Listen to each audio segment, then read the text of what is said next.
Jake, I think these unicycles are really going to be a hit. Those are cup holders, diamond-studded rims, Bluetooth capabilities, and it even charges while you pedal. Yeah, not to mention the free Disney Plus subscription that comes with every purchase. Yeah, this is really going to put our company on the map. But Josh, have we put any more thought into that software glitch? You mean the auto balancer that selectively turns off for anyone named Paul? Yeah, that one. What about it? Well, shouldn't we be concerned about that? I mean, this could really hurt someone. Maybe even kill them. You think we should talk to the boss about this? Yeah, I really think that's the right thing to do.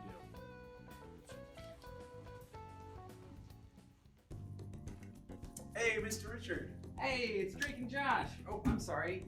Jake and Josh. Hey, can I help you guys? Well, we were going over the unicycle design and we were revisiting the Paul Flaw. The Paul Flaw? Do you mean the software bug that only affects people who are named Paul? Yeah, that's the one. We were concerned about some possible ethical problems if we go through with the supercycle design. It just doesn't seem like we should go through with this. No. I got it all figured out here. Now, our luxury unicycle makes $23,500 net per unicycle. And marketing says that we can sell this to 270 people. Now, what is that when you multiply it up? $6.3 million. Now, it does have a minor software bug, maybe. But here's the thing. I looked it up, and the percent of people named Paul is 0.35 or 0.375%. And when that's multiplied by 270 people, that's just one guy. Now, the Department of Transportation here says that Paul's valued at $6.2 million. Sorry, Paul. You can't argue with science. Now, we don't need to tell anyone about this. Because, look at it. The math adds up. It's just another design trade-off, right?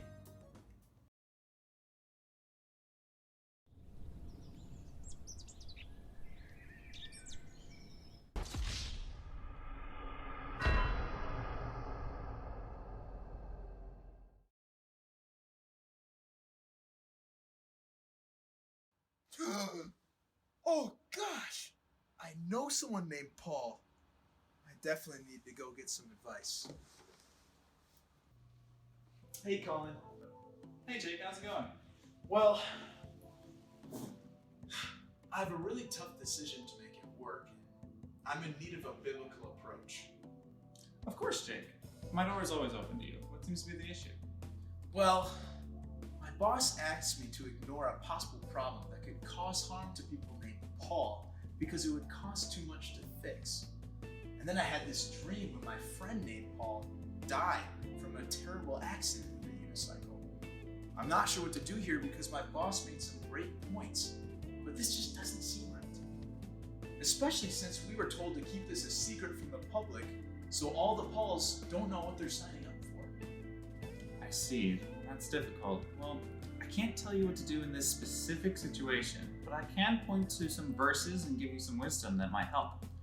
First off, we should acknowledge that there is value to human life even if we can't pinpoint exactly what it is. Genesis 1:27 tells us that humans are made in the image of God, and Genesis 9:6 shows that God does not approve the shedding of man's blood. With that in mind, we should strive to value human life and not discriminate against specific people like Paul. It is also important to consider that Proverbs 3:9-10, 19:9, 12:22, they all speak out against lying. And I would say that this counts if Paul was under the impression that this product would be as safe for him as for anyone else. I hadn't thought about it like that. But that does seem to explain why it didn't feel right. But how do I communicate this to my boss? I really don't think he's a Christian. That's difficult. You could appeal to a sense of virtue. See, most people value integrity even if they don't know why. Also, it's generally accepted that it is universally wrong to discriminate against people. Oh yeah, I guess using virtue ethics would be a really good way to convey my convictions.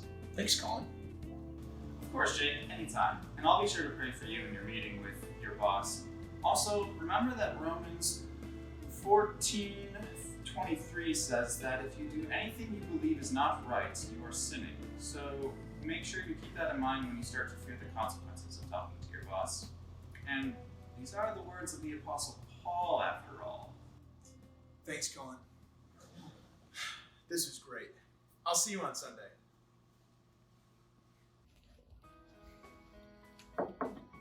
Mr. Richard, after having a horrifying dream about the death of my friend, and after consulting with my pastor, I've decided that I can no longer support the production of the Super Cycle any longer. I don't understand. Well, you see, our current design has a very high risk of killing people named Paul. We really do need to do a redesign so that no one gets hurt. I already know about the issue. I've told you before, it's just not worth it. We're making a net positive of $100,000. And it's just one guy named Paul. Well, as of right now, it does look like we are discriminating against people named Paul. And I think our company has a higher standard of integrity than that. And I wouldn't want to make a decision here that could jeopardize that. So I think we really should look into a redesign. I never really thought about it that way. Thanks, Jake. Let's look into a redesign.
Cup holders, Bluetooth capabilities. I always forget. So our luxury unicycle makes $23,000 and $500 extra. I'm gonna start that. See, you can't argue with these numbers. We just can't redesign it. I don't know. All right, $6.2 million is not. That's I can't finish. Okay, the sentence with that. we'll do it again. Especially since we were made to keep this a secret. After having a horrifying dream about the death of my friend, and after consulting with my pastor, I've decided that I can no longer support the production of the Super Cycle any longer.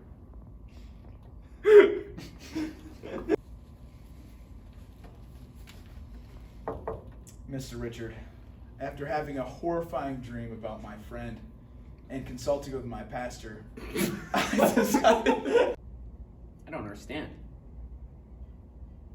You have to say something, right? Yeah, what? I've told you before, it's just not worth it. I just looked at the camera. Sorry. We'll do it again.